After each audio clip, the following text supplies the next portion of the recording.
Shady Island is a tropical tax haven that's popped up on the Thames in central London. But these inflatable palm trees are part of a serious attempt to ask the G8 to take action on tax avoidance.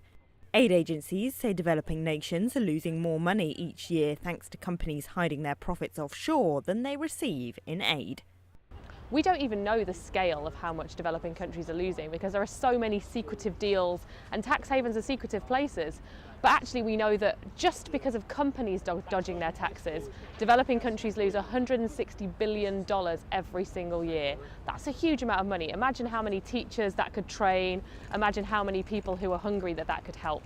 British Prime Minister David Cameron has put clamping down on tax avoidance top of the agenda for this year's G8 summit, inviting Britain's own overseas territories to a meeting here in London ahead of the main G8.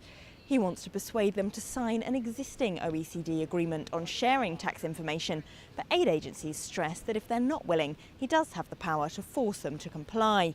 The Prime Minister's wish list for the main summit includes an international agreement on clamping down on corporation tax loopholes, sharing tax information, and creating an international registry of company ownership to stop firms from hiding profits in shell companies registered in tax havens. These measures are far from consensual, though. The US, Russia and Canada are all known to have doubts about signing any such agreement.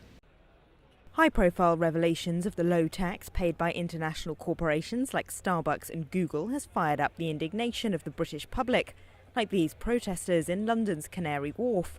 And analysts say political pressure may force leaders to act.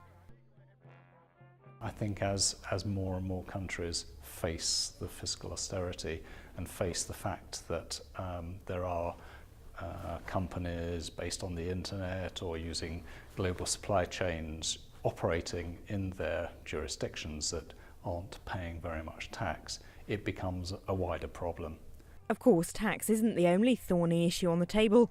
World leaders will also be trying to hammer out a new US-EU trade deal and lay the groundwork for a peace conference on Syria.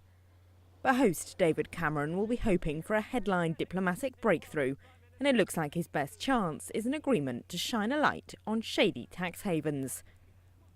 Elena Casas, Channel News Asia, London.